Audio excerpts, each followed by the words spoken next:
Believe it, Rams fans, it is happening.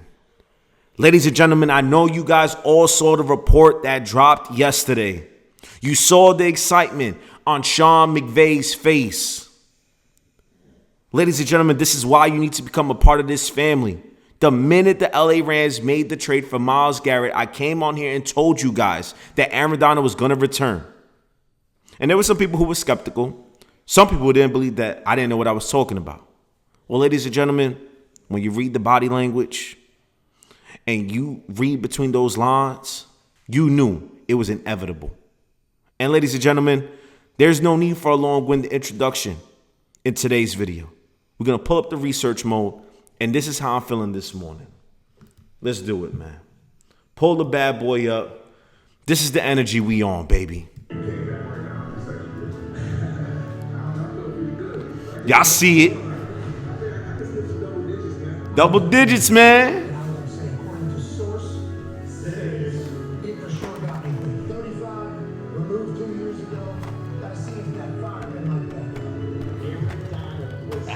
Today, working out at the Rams practice facility.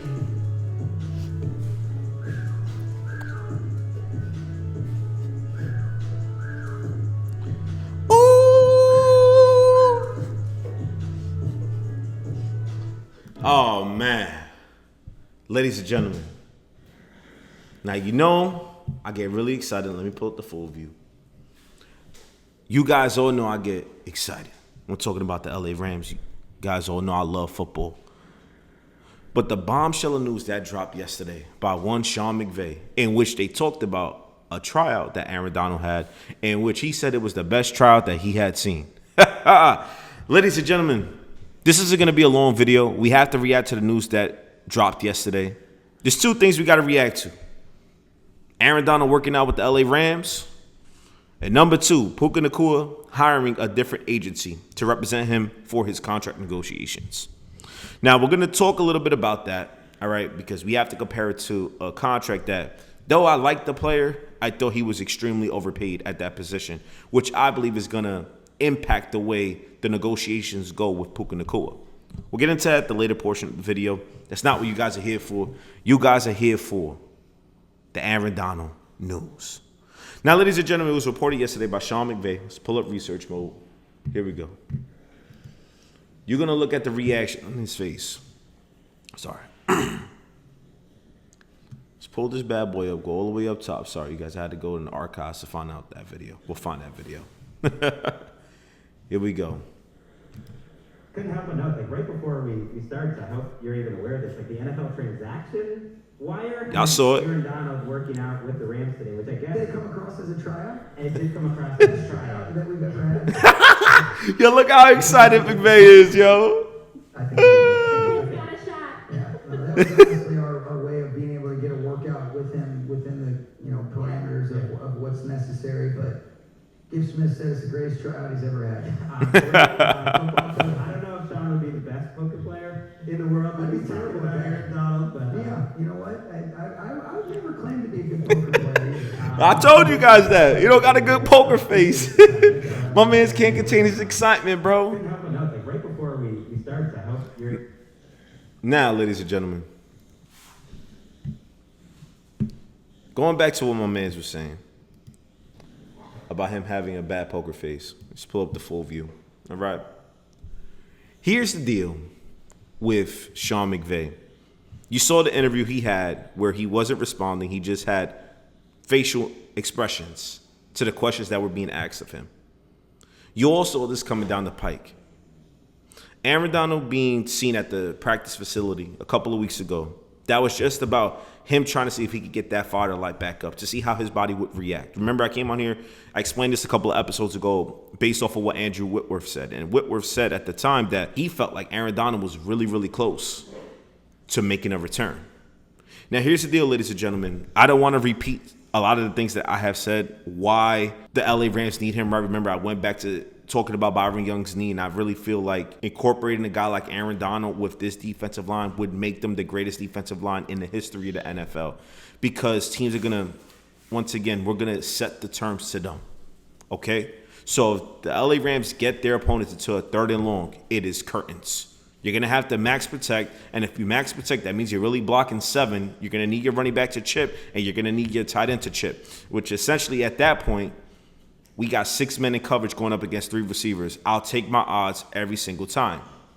Now, again, basically what this is going to do is going to force the opposing teams to have to play one-on-one. And ladies and gentlemen, you saw the clip, you saw the video. Aaron Donald said if he could get one-on-ones, he could see double-digit sacks. Now, the reason why you need to get excited, Rams fans, is because I have to pull this up. In the last video that I did, because we found some ways to work around what was going on before in terms of the issues with the OBS. So bear with me. I got to minimize this real quick, and I have to pull this up for you because this supports what I was saying. All right, so these were some comments by Les Snead in regards to Aaron Donald returning. Here's what I do know. I think if Aaron Donald decides to come back, he will have enough data points between the moment he started thinking about it to the time he says yes or no, Snead said. But if he does say yes, he will feel like, at least on grass working out, he's pretty close to the person who last played. Wow. Wow. Ladies and gentlemen, hold up. You know what? Don't worry about it, you guys. Wait till I get the sound effect box so I can start doing the audios, the little audio effects in here. You heard it, ladies and gentlemen. And that right there should make you feel, oh man, I was going to say a word, flabbergasted. No, we're not going to say it like that. It's not a good word to accurately depict how you should feel. The level of excitement that you should feel, ladies and gentlemen, is one that we can't even begin to fathom or describe. Okay? Ladies and gentlemen, you're talking about having the greatest duo in NFL history. And now you get the comments by Les Snead in which he says that if Aaron Donald returns, it is because he still feels like he could do it at a high level and still perform to his capabilities and is still closer to that guy who he was when he retired. Ladies and gentlemen, if Aaron Donald does not feel like he can still impact the game at a high level, he is not returning. Okay? So the fact that they were able to get those loopholes to get him in there to work out with the Rams, and for Sean McVay to say that that was the best tryout that he had ever seen, ladies and gentlemen, AD 99, the Terminator. Again, going back to what I said early on in this introduction, the Terminator, the greatest defensive tackle to ever live, is returning to the LA Rams. You just had to read between the lines. It was going to happen, ladies and gentlemen. And when you think about all of the things that Aaron Donald is capable of, ladies and gentlemen, this is an exciting time to be a Rams fan. These 5 men fronts potentially are going to be insane. And I'm going to sit here and tell you guys this. We all remember how dominant Aaron Donald was. Aaron Donald was a freak of nature. He was a game wrecker. He was a guy that could impact the game at the highest of levels and bully the opposing team's offensive linemen because of the things that I set forth, things that I've said on this platform multiple times. As all of you know, this isn't just a talk show, all right? We just don't provide takes here. I break down the film. I like to see it in person because when you're able to see it in person, now you can make the accurate depictions between what you understand based off what your visual data points are and what you see on tape. Okay, I didn't want to get too technical, but I just read out Les Snead's quote, so I felt like it would be a good time to go there. But when I was able to see Aaron Donald play in person and you see the speed along with the power, it explains why he became, in my opinion, and this is my opinion, the greatest defensive tackle in the history of the game. And that's why he was so impactful at that position. Given the fact that he is a little undersized at the position, he dominates the leverage battle. And you're talking about dominating the leverage battle with somebody who's extremely shifty, who can beat you with speed but has the unique combination of power and speed. Now you're about to mix that up. And ladies and gentlemen, he's 35 years old, so they're not going to double him. If they elect to double him, Myles Garrett is going to feast. So you have to pick your poison, ladies and gentlemen. And that is the beauty to the Rams defense coming up this season. This defensive line has the capabilities to once again, like I said earlier, to become special and become historically great. Potentially the greatest defensive line to ever exist in NFL history. And ladies and gentlemen, the best defensive line that the LA Rams have had in their franchise's history. There was a reason they debuted those fearsome white uniforms, ladies and gentlemen. Come on now, man. Come on now.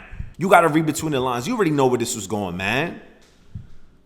They traded for Myles Garrett. My man's last year said if they were to trade for Micah Parsons, I have to think about coming back. Come on, man. You trade for the best edge rusher in the game.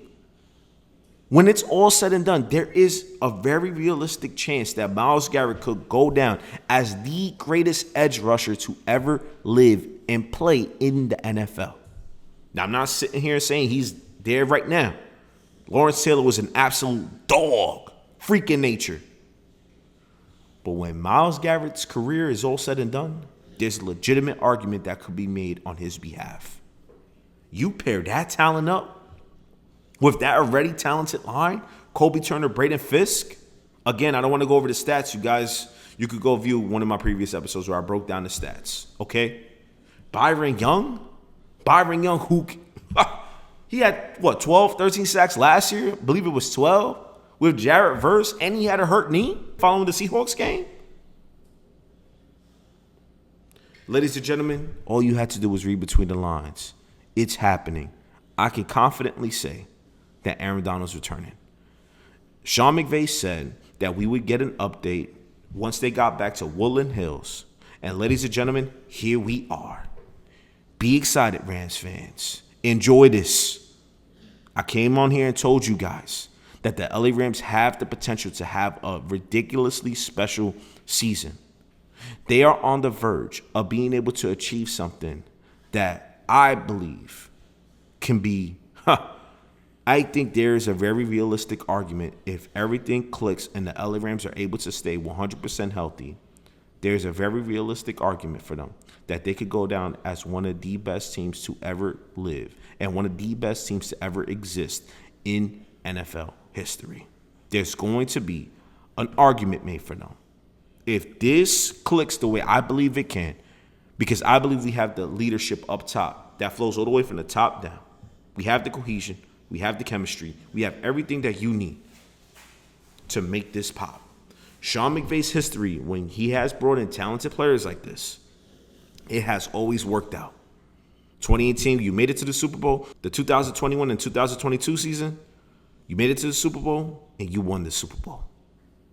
And ladies and gentlemen, based off the track record and history, barring the LA Rams get a full bill of health, this team can achieve milestones that are going to be astronomical. And this team is going to be extremely special. Enjoy it, Rams fans. We all deserve this. Oh, man. I just cannot believe that the LA Rams have somehow figured out a way to become the LA Dodgers, but of the NFL. What a special time. Listen, if you live in LA right now, if you are out there in Cali to root for the Dodgers and the Rams right now, how great are you? That's insane, dog. To have essentially two super teams. Wow. And I'm not going to lie to you right now, as all of you know, I'm a Knicks fan. So to be able to get the championship from the Knicks ending a 53-year drought, and then this, going into the season and potentially LA Rams winning a Super Bowl, as long as they're healthy and everything goes according to plan, it's an exciting time, man. But drop your opinions in the comment. I want to see what you guys have to say about the news that surfaced yesterday about Aaron Donald and Sean McVay's comments. Let's pull up research mode because we have to go over some things. Some in-between topics that I want to talk about. Nothing too crazy. We're going to do this as rapid fire as possible. And we're not going to get into this one. This is going to be the last subject that we cover. But let's pull this bad boy up. So this was a post by Yahoo Sports. It says that Aaron Donald is eyeing the future in media as he weighs a potential return for the Los Angeles Rams. Front office reports.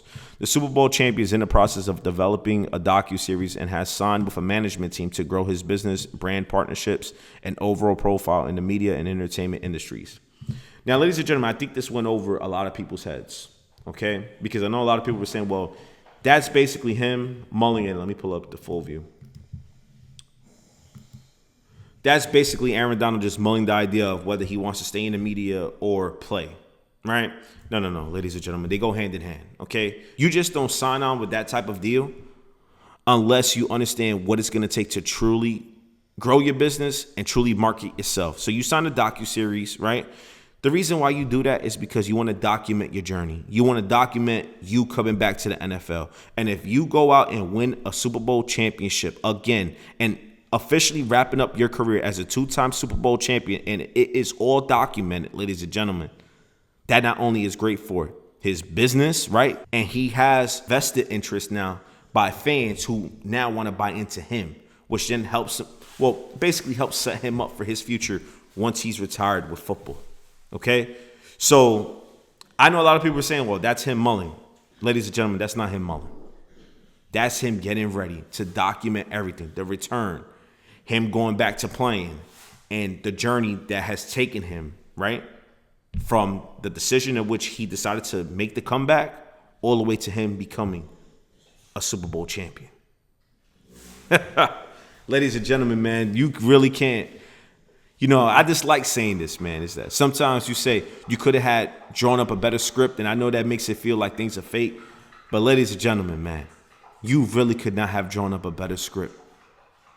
Man, oh man, ladies and gentlemen, this is an exciting time once again. Let's pull up research mode. Let's get back to it. All right, so here we go. We reacted to this. Rams fans, how we feeling? How we feeling?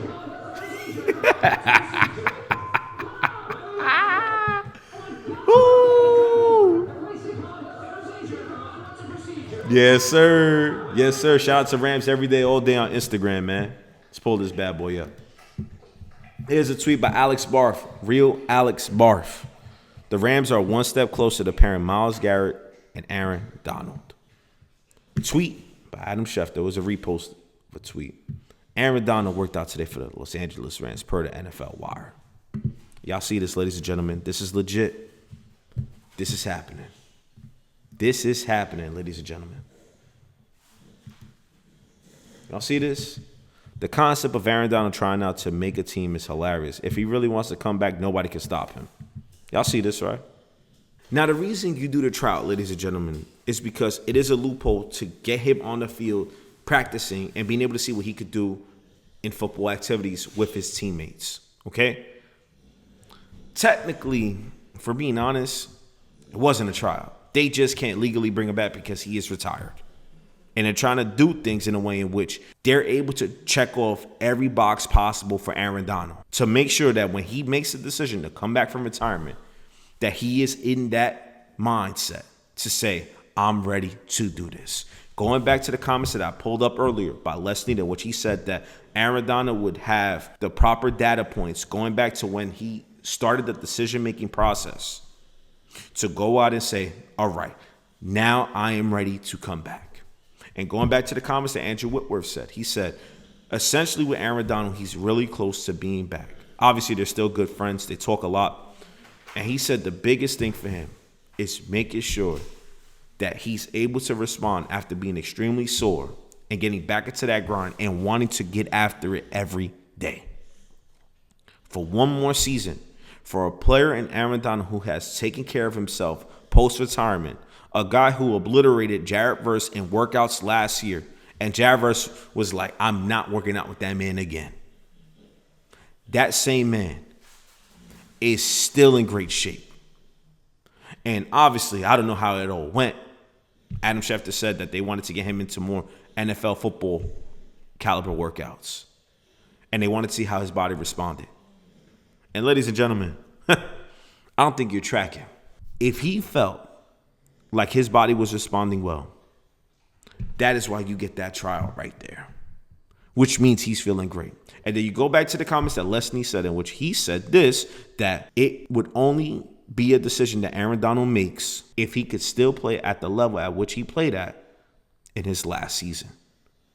So Aaron Donald, again, I'll repeat this before we get on to the next subject. Aaron Donald is not coming back unless he feels like he is still that dude. And ladies and gentlemen, It is happening. Wow.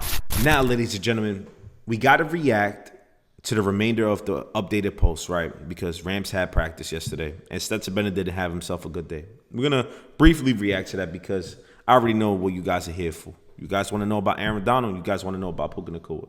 But let's react to these. So let's pull up the research mode again. Let's do this bad boy. All right, so here we go. Number one, the most important thing. Remember, I came on here and told you guys a couple of episodes ago that Myles Garrett was returning. And ladies and gentlemen, you saw it here first. Remember, I told you guys don't panic, but you saw this. Myles Garrett is back at practice today after missing 4 straight practices. All right. Now, remember, let's pull up. Let's minimize this and go back to the full view. All right. Now, remember, I told you guys this, that anything with Myles Garrett was precautionary. The Rams understand the gravity of what Myles Garrett means to their team. They're going to do everything in their power to make sure that their stars are ready for week 1. So if you feel any type of nagging pain or small amount of discomfort this early in camp, no, brother. Sit down. We good. And that's what happened with Myles Garrett. But like I told you guys, Peter Schrager even confirmed it. He said he'll be fine. And ladies and gentlemen, he is fine. Back at practice, dominating. You guys already know the deal. Myles Garrett is being that guy. Now let's pull this bad boy up. These are some of the notes from yesterday. Rams training camp, practice 9. This is a post by Greg Beacham. Not a sharp day for the offense without Stafford. Numerous pre-snap penalties, too many balls on the ground, and a fired-up head coach. PUKA made 2 exceptional one-handed catches. One versus McDuffie in coverage. Jarquez Hunter ran hard with a nasty stiff arm. Now here's the deal, ladies and gentlemen. Remember we spoke about this, right? And we'll pull this video up from practice today. This is the one-handed catch from Stetson Bennett to PUKA NACUA. Great pocket again. The one thing you have to love about this, ladies and gentlemen, is even in this window right here, it looks like the defense, once again, is plastering onto these routes. It doesn't look like anything's easy, and that's what you want to see from the defense. And vice versa. This is greatness right here. See this? Like, that's a tight window right there. That's a good pocket. So, again, going back to the things that I've said, right? Good football. This is what you want to see, right? Good routes. Listen, that's as good as it gets. Alar Jackson's holding up, right? McClendon's holding up. See this pocket right here? He can step up into here, Stetson Bennett. That's a good pocket to throw into, all right? Now, look at this window he throws it into. That's as good as it gets right there. Once again, you see the coverage? This is why I said what I said a couple of episodes ago. Because what you're getting is great on great here. You're getting elite football getting played on both sides here. Everything is tight. And that's exactly how you want it to be. This is exactly, going back to the phrase, iron sharpens iron. And ladies and gentlemen, this is what you want to see from our LA Rams team. On both sides of the ball, offense and defense. Let's run it back one more time, and then we'll move on. There we go. Look at that. Ladies and gentlemen, like I said, once again, this is an exciting time to be a Rams fan. Now, ladies and gentlemen, now that we got that out the way, we got to talk about the report that dropped in which PUKA NACUA hired a different agency to represent him. It's the same agency, I forget the name of it, that represents JSN, Jackson Smith and Jigba. And as all of you know, we had some news that released earlier this week. And right now, I'm going to pull this bad boy up because I want you guys to see it. And it was Zay Flowers getting a contract extension by the Baltimore Ravens. Now, we're going to pull this bad boy up. My bad for not looking into the camera right now. We're going to go into research mode, and here we are. So, ladies and gentlemen, you see it right here. Zay Flowers, Ravens agreed to 4-year, $140 million extension. So I want to say that equates to what, 35 M's a year? Okay. Zay Flowers has quickly established himself as the most decorated wide receiver in Baltimore Ravens history. And now he's the highest paid wide receiver in team history, too. Flowers agreed on a 4-year extension with the Ravens on Tuesday. The team announced the deal for the 2-time Pro Bowler is for $140 million and includes $108 million guaranteed. Both of which are records for a wide receiver, for a Ravens wide receiver. His agency, Win Sports Group, told ESPN's Adam Schefter. The average of $35 million per season ties him with Minnesota's Justin Jefferson. I'm going to repeat that.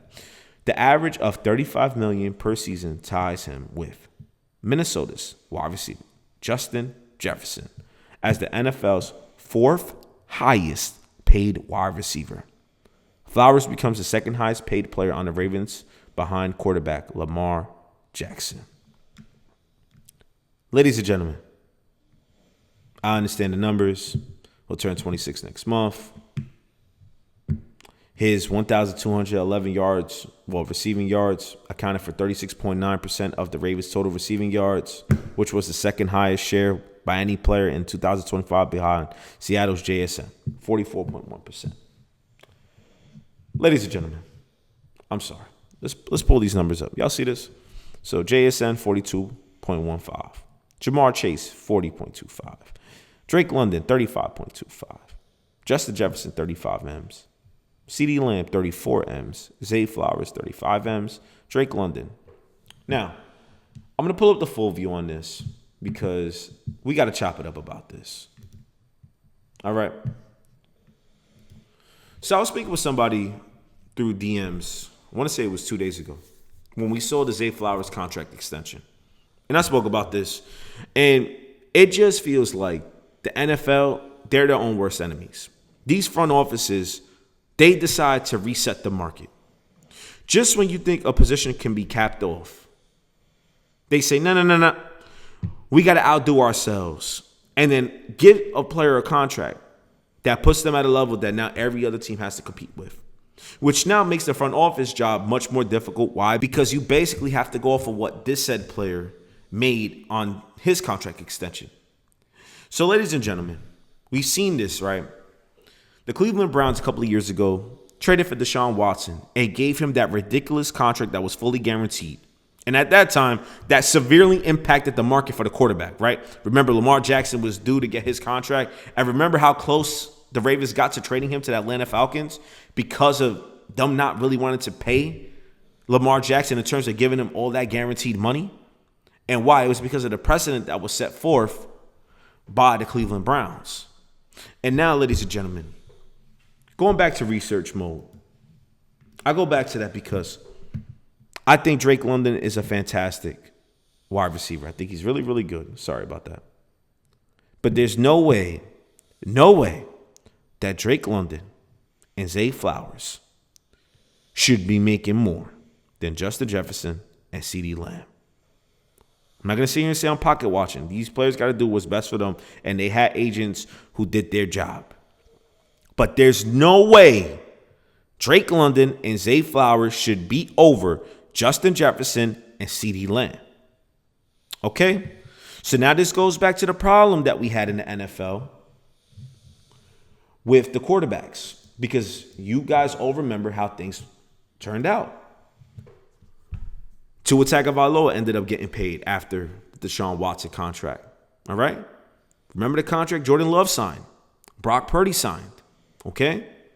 Again, the market is what the market is. So when these teams elect to come out and pay these players X amount of money, now the team who has a player who's up for contract now has to meet that. Okay? So now here's the deal. Because we've seen contracts now, and in my opinion, it's not that I don't believe that these players are bad. I think these players are fantastic. But I believe that you have incompetent members a part of these front offices that, in my opinion, they get hustled and worked. So now you reset the market. So the Atlanta Falcons are now paying Drake London 35.25 M's. They just signed Bijan Robinson. I want to say it equates to $25 million yearly, but I want to say the actual cap hit is like 22.5 mil, something like that. Excuse me. So the Atlanta Falcons now reset the running back market. So now teams got to match whatever Bijan Robinson is getting if you have an elite running back. So now you just put more of an emphasis on now we got to be really particular with how we build up this team. Now, why is that prevalent to PUKA NACUA? All right, so as all of you know, let me pull this bad boy up. Sorry, you guys. I got to pull this bad boy up for y'all. Because PUKA NACUA changed up who was representing him. And because you get the deal that we just got with Zay Flowers, I'm going to sit here and tell you guys this. If you're a guy in PUKA NACUA who has been, in my opinion, the top dog in the NFL at the receiver position over the last 2 years, when you go to the contract negotiations room in terms of his agent speaking with the front office, and you see a player like Drake London getting 35.25 M's, who I still think is a really good receiver. Don't take things out of context. I still think he's a really good receiver. I do believe that he's overpaid. Okay? His value, he shouldn't be getting paid more than Lamb and Jefferson, and you guys know that. But a respectable number, we could go to 30. Maybe a little bit less than that. But that's a respectable number. But if you're PUKA NACUA, the man who has been number one at the top of almost every receiving category, who has the usage, well, the percentage of usage in the offense as high as he does, he's going into the contract negotiation room saying this. Well, his agent is saying this. This dude, Drake London, got paid this. This dude, Zay Flowers, got paid this. PUKA NACUA, I don't care what y'all saying. I want 47 M's a year. If these cats is getting 35, this one's 35.25.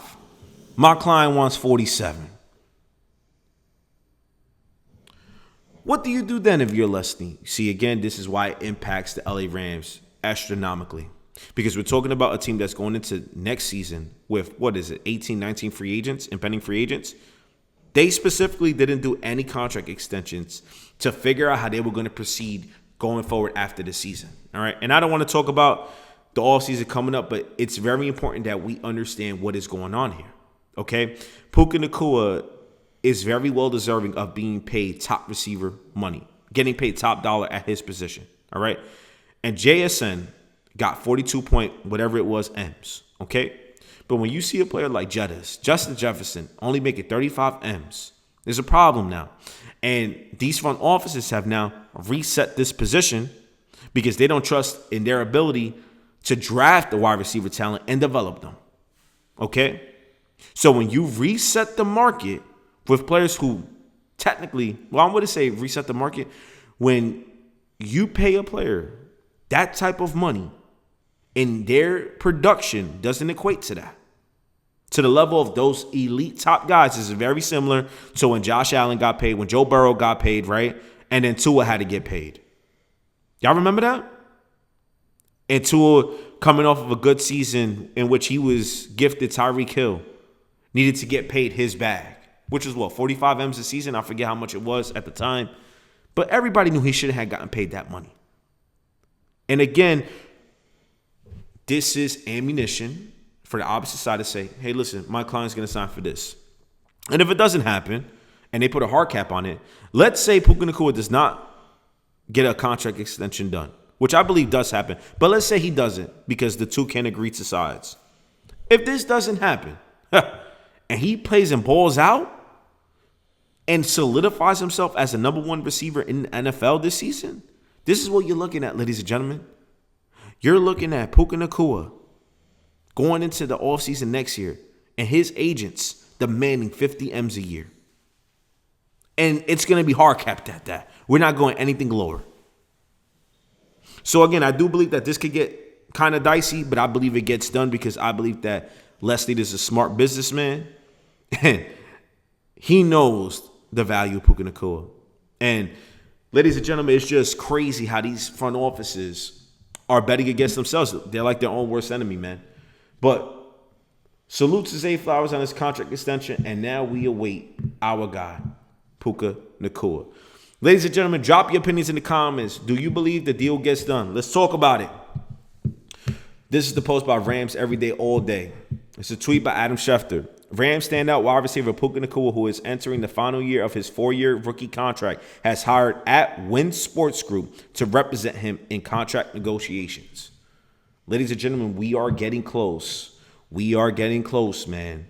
Does it get done? Drop your opinions in the comments, ladies and gentlemen. Drop them. I want to hear what you guys have to say. And going back to this, ladies and gentlemen, remember what I said. we can't expect Puka Nacua to take anything less. When Drake London and Zay Flowers got paid this amount of money, you see, I'm not upset with any of these other guys. JSN absolutely balled last year. Jamar Chase, we already know how great Jamar Chase is. Justin Jefferson, we already know how great he is. And we already know how great CeeDee Lamb is, okay? In my opinion, these two guys are on the tier outside of them. Puka Nacua is in this tier. So if we're seeing this, Nacua has to be at 45. And if they don't get it done, that number's going to go up to maybe 48. Might go higher, and it might be hard capped at that number. But you guys let me know in the comments what you think about that. All right? We're going to pull this bad boy up. It's a post by RAMS Wire. And it says, Puka Nacua hired same agency as Jackson Smith and Jigba amid contract talks. This is on the RAMS Wire. There's an article that was written by Cameron Da Silva. Puka Nacua is making a change as he seeks a new contract with the Rams, hiring the same agency as JSN and Zay Flowers. See, Zay Flowers got paid. You see how that works? Puka Nacua is still looking for a long-term contract with the LA Rams, and he's making a change as talks could begin to ramp up, according to Adam Schefter of ESPN. Nacua has hired Win Sports Group to represent him as his new agency. Previously, Nacua was represented by Athletes First. His new agency, Win Sports Group, represents JSN, who signed a record-setting contract with the Seahawks this offseason. Smith and Jigba is now the highest-paid wide receiver in NFL history. Zay Flowers, who also just signed a $114 million extension with the Ravens, is also represented by them. All right, we went over this. Nacua is entering the final year of his rookie deal and is set to make $5.8 million this season. Ian Rappaport of NFL Network said recently that he doesn't expect Nacua and the Rams to get a deal done before week 1, but perhaps that will change now that Nacua has new representation. Nacua is likely looking to eclipse the Smith and Jigba's contract, which is for $42.15 million per year. The Rams would like to see improvements from Nacua off the field after some missteps in his personal life this year, including a lawsuit that was filed against him for allegedly biting a woman's shoulder on New Year's Eve. Nacua is unquestionably one of the best wide receivers in football and will be paid accordingly at some point, but it's unclear if and when the two sides will get a deal done. Let's pull up the full view.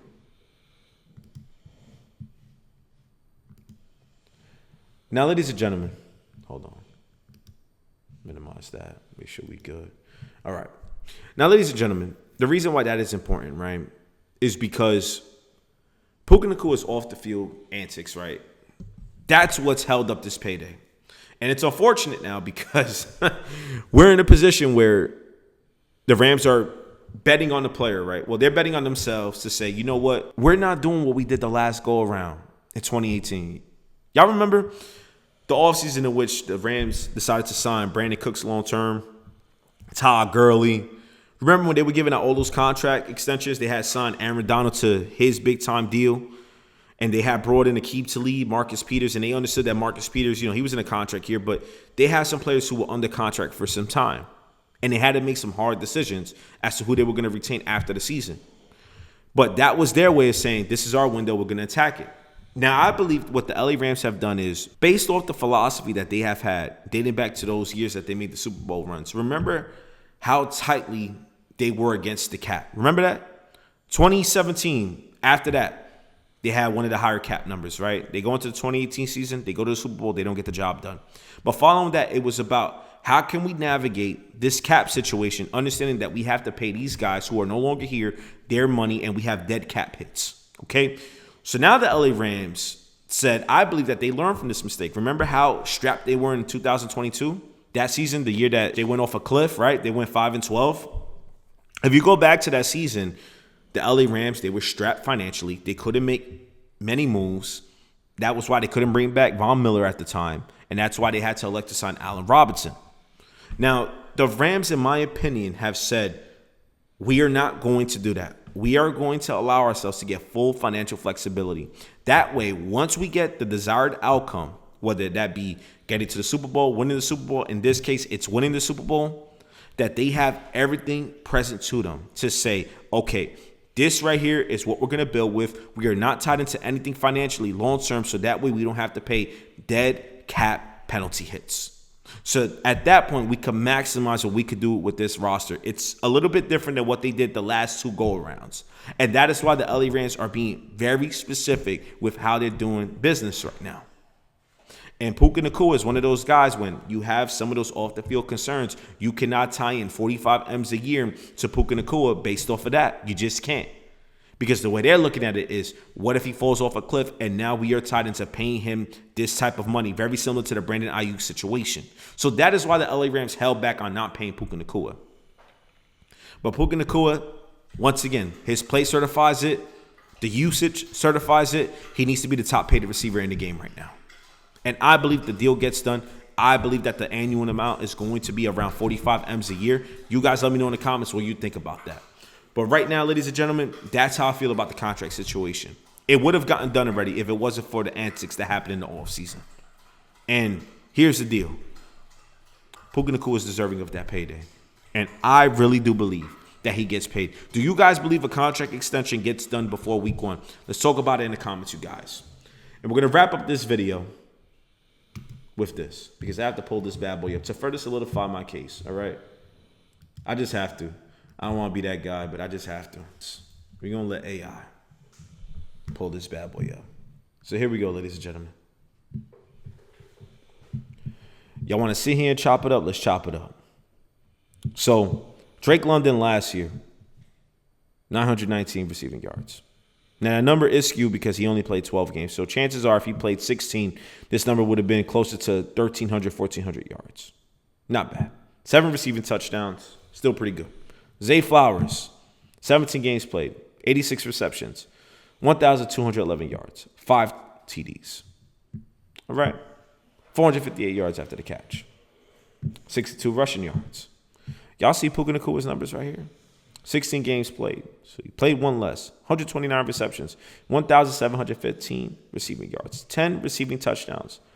13.3 yards per catch. Okay? Yards after catch. We're not going to say that number. Y'all know how I get down. I rock with my man, Jesus Christ, so I'm not saying this number. Rushing yards. 105. So, ladies and gentlemen, this is the comparison we go off of last year. Now, let's pull up 3-year comparison stats, because there was 1 year in which Puka Nacua started off hurt. But let's do it. So let's do it. Year 1. So let's go 2023. 16 games, 77 receptions, 858 receiving yards for Zay Flowers. 5 receiving touchdowns. Okay. Drake London, 17 games, 72 receptions, 866 receiving yards, 4 receiving touchdowns. Okay. The year following that, 16 games, 69 receptions, 905 receiving yards, 2 receiving touchdowns. Okay. Zay Flowers, 17 games, 74 receptions, 1,059 receiving yards, 4 receiving touchdowns, right? It's before last year, the numbers we just went over. Okay. 17 games, rookie year, 105 receptions, 1,486 receiving yards, 6 receiving touchdowns. Okay. Puka Nacua severely outperformed them. Now, mind you, 2023, 16 games. Okay. Y'all see the stats. Zay Flowers, 17 games. Y'all see the stats. Puka Nacua, 11 games. 79 receptions, 990 yards, 3 receiving touchdowns. He played 6 less games than Zay Flowers. He played 5 less games than Drake London. And had more receiving yards than Drake London. And had almost as many receiving yards as Zay Flowers. And y'all see the difference in the numbers. And why am I bringing that up to end this video? It's because, ladies and gentlemen, y'all see the numbers. Y'all see how they support Puka Nacua. If they get in 35 M's, at 35.25 M's, Puka Nacua is about to break the bank. And again, going back to the thing that I said earlier on in this video, when you have this type of ammunition and you go into contract negotiations, the team is going to say, well, the agent's going to say, these guys are getting paid this. This is what my client has done. And he deserves to get paid for this.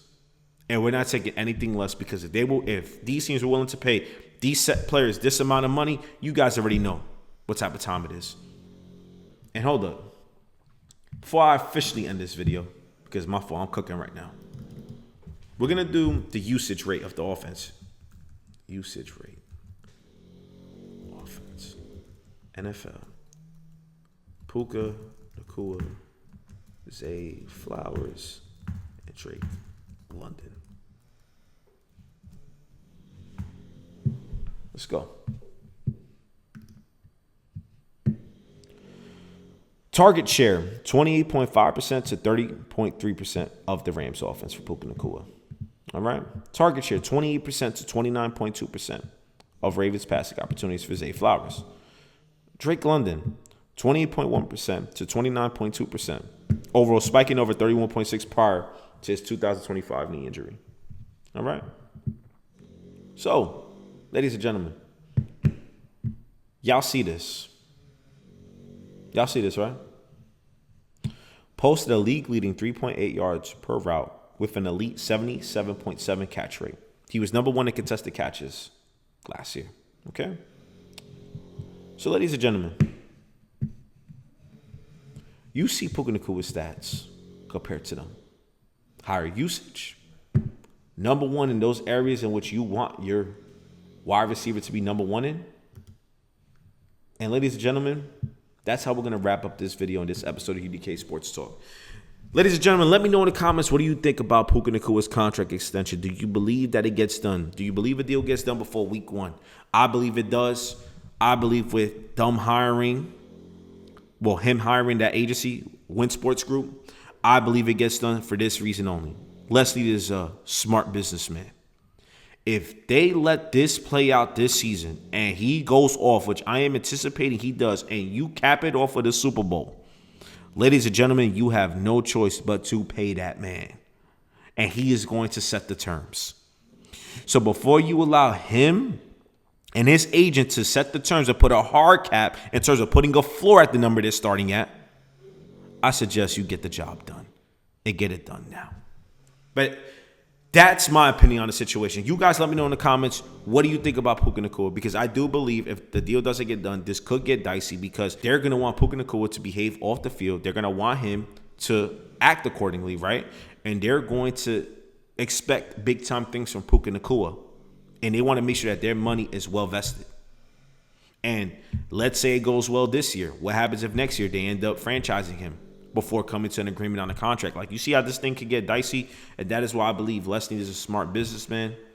I believe that Puka Nacua is a really solid dude. I had the opportunity to meet him. And listen, man, I do believe it gets done.